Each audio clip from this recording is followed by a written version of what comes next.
हम बदल, ये इनकी खुद की तो औकात कुछ है नहीं बनाने की, तो ये आए दिन कुछ ना कुछ नाम बदल कर ये अपना काम करते हैं ना। बोलते हैं ना, राम राम जपना पराया माल अपना, ये हालत इनका है। खुद तो बना नहीं सकते हैं और नाम चेंज कर देते हैं और अपना बोल देंगे ये हमारा है। सप्लाई करने वाला अगर कोई पार्टी है, याद रखिए, सप्लाई करने वाला पार्टी अगर कोई है तो वो है कांग्रेस। और उसके बाद अगर स्टेट में कोई अगर किसी को सपोर्ट किया है बीजेपी को, अपने तमाम एमएलए एमपी को भेज कर, तो वो टीएमसी है। बीजेपी बोलिए या टीएमसी बोलिए, इनके पास बहुत ज़बरदस्त वॉशिंग मशीन है। वॉशिंग मशीन के साथ इनके पास ज़बरदस्त वॉशिंग पाउडर भी है कि ये कुछ भी दाग धोल देते हैं। जो बीजेपी में चल गया ये उनको गलत बोलते हैं, और जब वापस आ जाता है तो बोलते हैं घर वापसी हो गया इनका। तो ये चक्कर है। आपको मुकुल राय का वो बयान मालूम है कि मुकुल राय ने कहा था कि बीजेपी और टीएमसी एक है, मालूम है ना? ये बंगाल के इतिहास में ऐसा कभी नहीं हुआ था कि 77 सीट्स बीजेपी को असेंबली में मिल जाए। तकरीबन 18 सीट्स लोकसभा में बीजेपी को मिल जाए, ये कभी नहीं हुआ था। ये हमारी हरदिल अजीज़ श्रीमती ममता बनर्जी, चीफ मिनिस्टर जो है बंगाल की, वो इतने मेहरबान हैं आरएसएस और बीजेपी वालों से कि उनका एक स्टेटमेंट भी आया था कुछ दिन पहले कि आरएसएस में सब खराब नहीं है। उनका स्टेटमेंट ये भी आया था कि मोदी जी अच्छे हैं, बाकी कुछ लोग खराब हैं।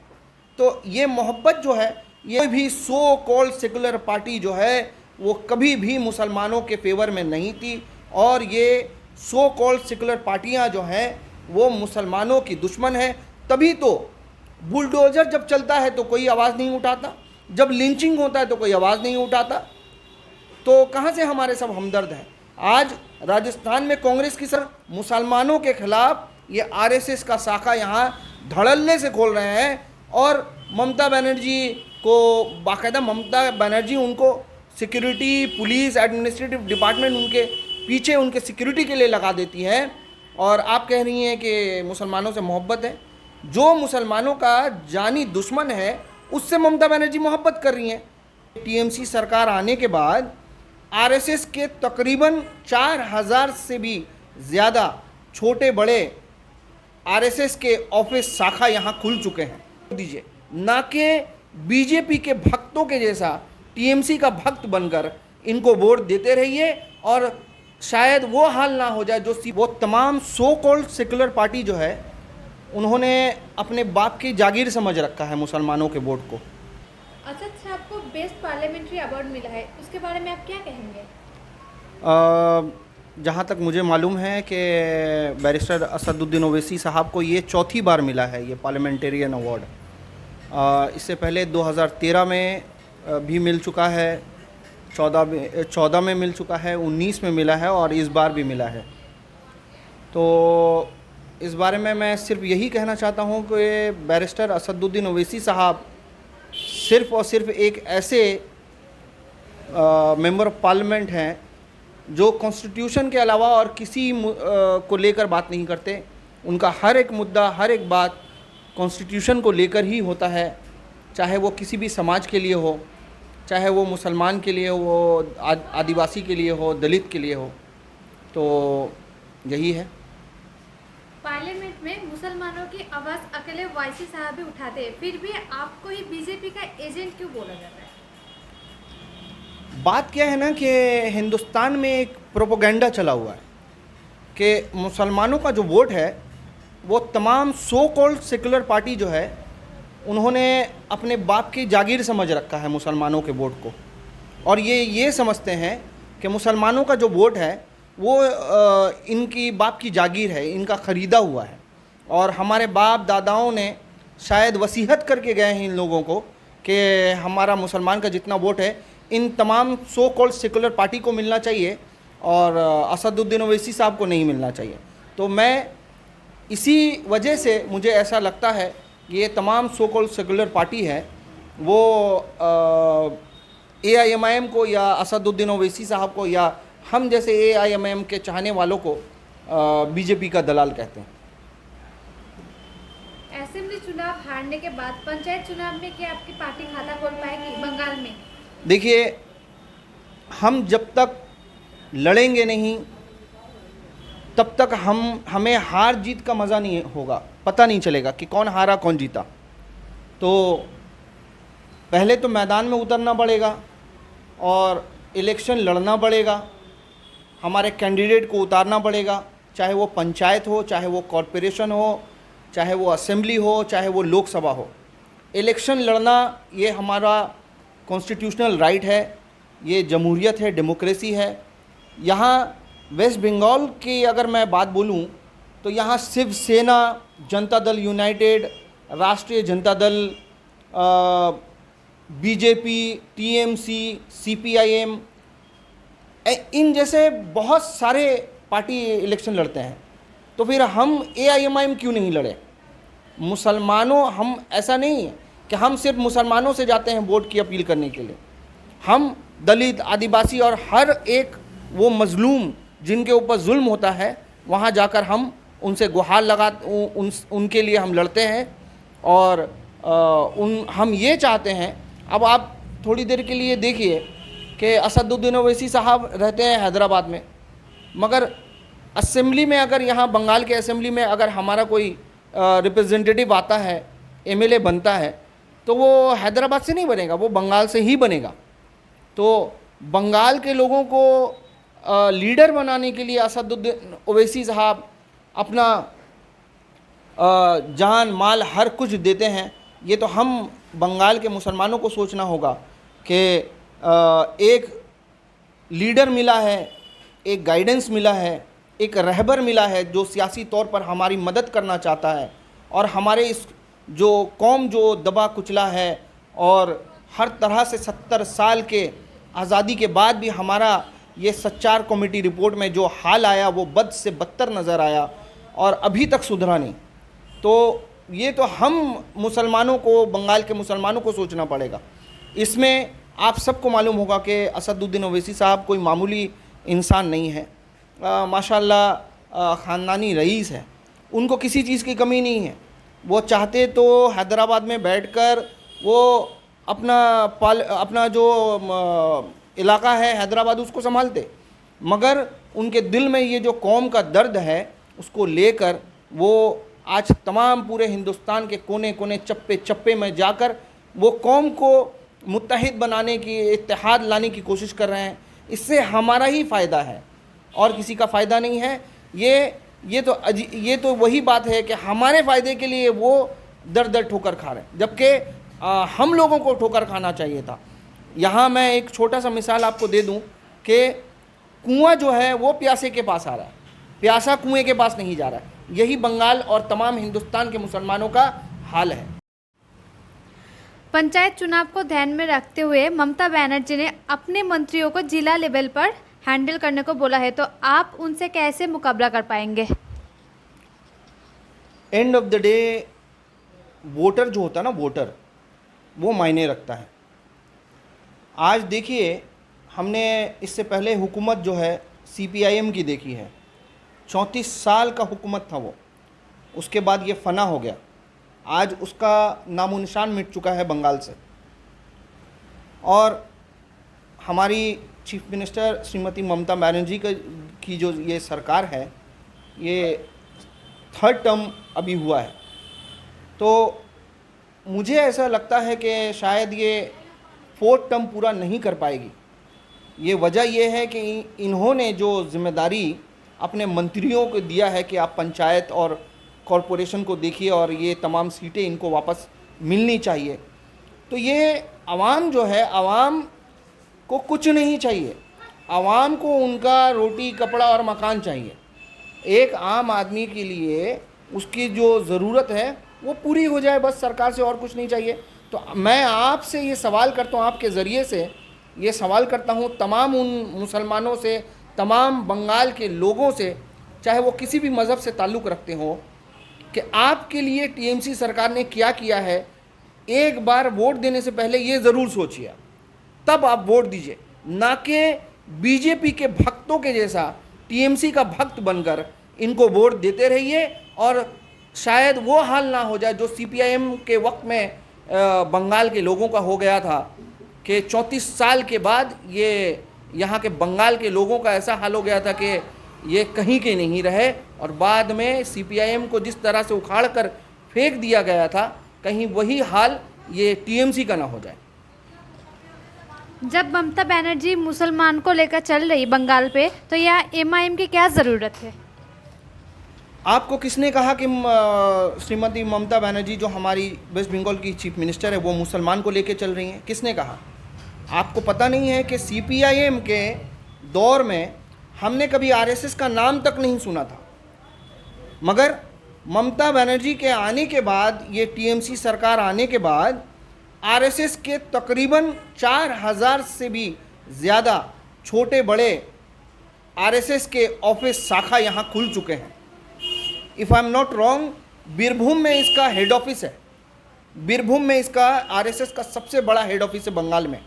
और हमने कभी मोहन भागवत का नाम तक नहीं सुना था, मगर आज बंगाल का हाल ऐसा हो गया है कि आए दिन मोहन भागवत यहाँ आते रहते हैं और मुसलमानों के खिलाफ ये आरएसएस का शाखा यहाँ धड़ल्ले से खोल रहे हैं। और ममता बनर्जी को बाकायदा, ममता बनर्जी उनको सिक्योरिटी, पुलिस, एडमिनिस्ट्रेटिव डिपार्टमेंट उनके पीछे उनके सिक्योरिटी के लिए लगा देती है। और आप कह रही हैं कि मुसलमानों से मोहब्बत है। जो मुसलमानों का जानी दुश्मन है उससे ममता बनर्जी मोहब्बत कर रही हैं, तो फिर मुसलमान से हमदर्दी कहाँ है ममता बनर्जी को? लेकिन बंगाल के लोग तो ममता बनर्जी को ही सपोर्ट करते हैं ना, मुसलमानों। आपको क्या लगता है कि आज बंगाल में तकरीबन 13 करोड़ की आबादी है, उसका अगर आप 50% भी जोड़ेंगे तो तकरीबन 6.5 करोड़ अगर वोटर हैं, तो आपको क्या लगता है 6.5 करोड़ वोटर सब टीएमसी को वोट देते हैं? बाकी सबको वोट नहीं मिलता है?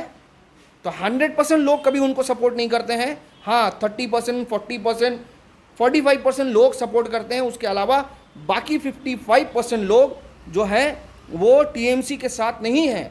क्यों? मैं आपको बता दूं कि शायद यहाँ के बंगाल के इतिहास में ऐसा कभी नहीं हुआ था कि 77 सीट्स बीजेपी को असेंबली में मिल जाए। तकरीबन 18 सीट्स लोकसभा में बीजेपी को मिल जाए, ये कभी नहीं हुआ था। ये हमारी हरदिल अजीज़ श्रीमती ममता बनर्जी चीफ मिनिस्टर जो है बंगाल की, वो इतने मेहरबान हैं आरएसएस और बीजेपी वालों से कि उनका एक स्टेटमेंट भी आया था कुछ दिन पहले कि आरएसएस में सब खराब नहीं है। उनका स्टेटमेंट ये भी आया था कि मोदी जी अच्छे हैं, बाकी कुछ लोग खराब हैं। तो ये मोहब्बत जो है ये नई नहीं है, ये बहुत पुरानी मोहब्बत है। क्योंकि अटल बिहारी वाजपेयी साहब के वक्त, जब अटल बिहारी वाजपेयी हमारे प्राइम मिनिस्टर हुआ करते थे, उस वक्त उन्होंने अलायंस करके बाकायदा रेलवे मिनिस्ट्री लिया था। रेलवे मिनिस्टर बनी थी वो। तो बाकायदा बीजेपी के साथ इनका पुराना रिश्ता है, पुराना अलायंस है इनके साथ। अब आप समझ सकते हैं पुराना रिश्ता है तो कहीं ना कहीं तो वो उनका साथ देंगी। और रहा सवाल मुसलमान का, तो चाहे वो बंगाल हो, चाहे वो हिंदुस्तान का किसी भी कोना हो, कोई भी सो कॉल्ड सेकुलर पार्टी जो है वो कभी भी मुसलमानों के फेवर में नहीं थी। और ये सो कॉल्ड सेकुलर पार्टियां जो हैं वो मुसलमानों की दुश्मन है। तभी तो बुलडोज़र जब चलता है तो कोई आवाज़ नहीं उठाता, जब लिंचिंग होता है तो कोई आवाज़ नहीं उठाता। तो कहाँ से हमारे सब हमदर्द हैं? आज राजस्थान में कांग्रेस की सरकार है, अशोक गहलोत की सरकार है, मगर वहाँ पर आप देखिए जुनैद और नासिर को किडनैप करके ज़िंदा जला दिया गया। मगर अशोक गहलोत की सरकार 1 महीना हो गई आज, मगर अभी तक वो जो मोनू मनेसर है वो पकड़ा नहीं है गया। तो कहाँ है इंसाफ मुसलमानों के साथ? मुसलमानों के जज्बातों के साथ खेला जाता है और मुसलमानों को सिर्फ़ और सिर्फ एक वोट बैंक बनाकर इस्तेमाल किया जाता है। हमारा सिर्फ एआईएमआईएम का सिर्फ एक ही गुजारिश है, आदिवासी हो, दलित हो, मुसलमान हो या जितने भी लोग जो मजलूम हो, उनसे मेरी एक ही गुजारिश है कि अभी भी वक्त है, आप समझ जाइए और अच्छे और बुरे में फ़र्क समझिए। जो आपके लिए दिन रात आवाज़ उठाता है पार्लियामेंट में, असेंबली में, उनका साथ दीजिए, ना कि इन नाकारे लोगों का। आपके नेता दनीश अजीज़ का कहना है कि टीएमसी और बीजेपी दोनों मिलकर जनता को लूट रही है, इस पर आपका क्या कहना है? आपको मुकुल राय का वो बयान मालूम है कि मुकुल राय ने कहा था कि बीजेपी और टीएमसी एक है, मालूम है ना? एक छोटा सा क्लिप वायरल हुआ था जिसमें मुकुल राय ये कहते हुए पाए गए कि बीजेपी और टीएमसी दोनों एक है। तो बीजेपी हिंदुस्तान को लूट रही है और टीएमसी जो है वो बंगाल को लूट रही है। वो कैसे लूट रही है अभी बताइए? ये बोलते हैं ना कि हाथ कंगन को आरसी क्या, पढ़े लिखे को फारसी क्या। तो अभी आप देखिए कि नारदा शारदा स्टिंग ऑपरेशन, नारदा शारदा कांड, ये आपने देखा होगा कि सिंडोगंजी के अंदर बड़े बड़े मंत्री संतरी पैसा रख रहे थे, आज वो दूध के धूले हो गए। तो अभी ये आप देख रहे हैं ना, आए दिन अभी टीचर स्कैम में ये 5वां आदमी पकड़ाया टीएमसी का। तो आप कितने को हटाएंगे? टीएमसी जो बोल रही है कि हम सबको हटा देंगे, तो उन लोगों को क्यों नहीं आपने हटाया जो शारदा कांड में थे? नारदा स्टिंग ऑपरेशन जिसके लिए हुआ था, उसमें कितने सारे लोग हैं, बाकायदा वीडियो है, फोटो है। उन लोगों को क्यों नहीं हटाया आपने? आप इन लोगों को हटा रहे हैं क्यों? जो पकड़ा गया वो चोर है और जो नहीं पकड़ा है वो साहूकार। ऐसा होता है? तो दानिश अजीज़ साहब ने जो बोला है वो सही बात बोला उन्होंने। और ये सिर्फ दानिश अजीज़ का ही कहना नहीं या मेरा नहीं है, ये पूरे बंगाल का कहना है, मगर हर कोई तो बोलता नहीं है। आवाम का ऐसा है कि आवाम अपनी बातों को कब रखता है? इलेक्शन आता है वो बटन दबा के अपनी बातों को रखता है। वो सरकार के खिलाफ अगर है तो वो बटन दबा के बताएगा। आप देखिए कि सागर डिगी मुर्शिदाबाद में क्या हो गया। टीएमसी का वहाँ पर दबदबा था, टीएमसी वहाँ जीती हुई थी, अचानक से बाइपोल इलेक्शन में कांग्रेस जीत जाती है। ये क्या हो गया? ये तो बाकायदा अभी हमारी चीफ मिनिस्टर श्रीमती ममता बनर्जी ने इन्वेस्टिगेशन चालू करवा दिया कि आखिर सागर डिगी वो हारी कैसे। तो इसमें कोई शक नहीं, ये बोलने वाली बात ही नहीं है कि ये लोग दोनों मिल के लूट रहे हैं। आप देखिए अदानी अंबानी को बीजेपी फ़ायदा दे रही है। और यहाँ पर आप देखिए आए दिन हम लोग तो कभी सपने में भी नहीं सोच सकते हैं कि हम लोग सोचते हैं कि 1 लाख रुपए बहुत होता है। यहाँ तो 100 करोड़ के नीचे टीएमसी का एक छोटा मोटा संतरी मंत्री पकड़ा रहा है। मामूली काउंसलर अनुब्रता मंडल को देखिए वो कैसे चल गया, कितना कितना रुपया। लॉटरी किसी का लगता था वो लूट लेता था उसका लॉटरी का टिकट। तो मुझे ऐसा लगता है कि ये ऐसे ऐसे लोग हैं जो सियासत में सिर्फ लूट पाट मचाने के लिए गए हैं। समाज से इनका कुछ लेना देना नहीं, समाज को इन लोगों ने धोखा देने के सिवा और कुछ नहीं किया। और आइंदा आने वाले इलेक्शन में इनको पता चल जाएगा कि आगे क्या होने वाला है। टीएमसी सरकार के ऊपर जो करप्शन का धब्बा लगा है उसके बारे में आप क्या कहेंगे? धब्बा कैसे बोलती हैं आप? ये धब्बा नहीं है, सबूत। अरे सबूत जब नज़र आता है तो उसको धब्बा कैसे बोल सकती हैं आप? ये तो सबूत है। वो आप देख लीजिए, जो एक सादा कपड़ा है ना, उसमें जब दाग लग जाएगा ना तो उसको छुड़ाना बहुत मुश्किल होता है। उसी तरह ये जो टीएमसी की सरकार में जितना करप्शन हो रहा है आए दिन रोज़ाना, ये आहिस्ते आहिस्ते मुझे डर है कि ये सरकार ख़त्म हो जाएगी।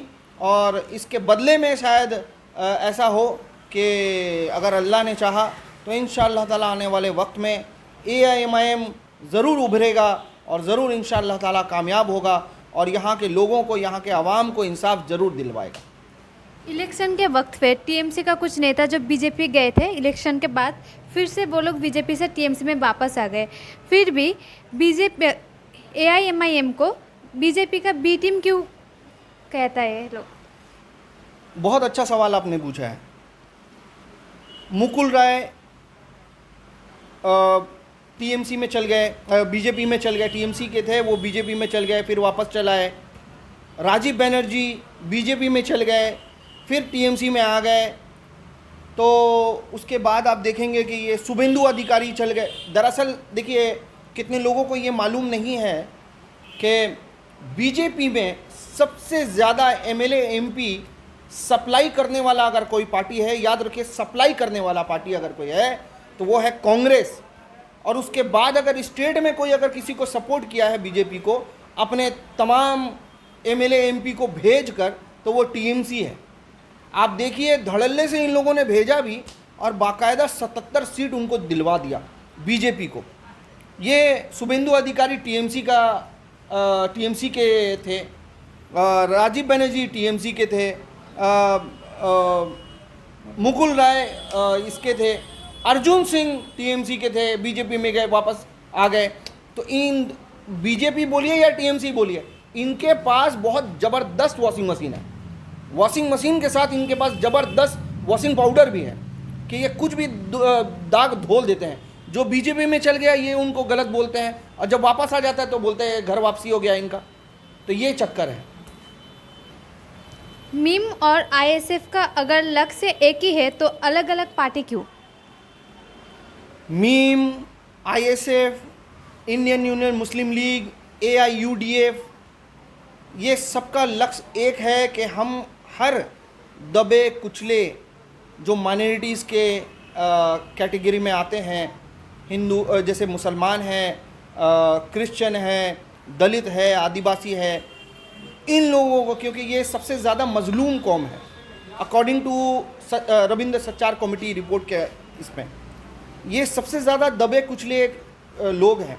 इनको इंसाफ दिलाने के लिए अगर एक फोर्स तैयार होता है और अलग अलग शक्ल में तैयार होता है जो इनके लिए आवाज़ उठाता है, तो प्रॉब्लम क्या है?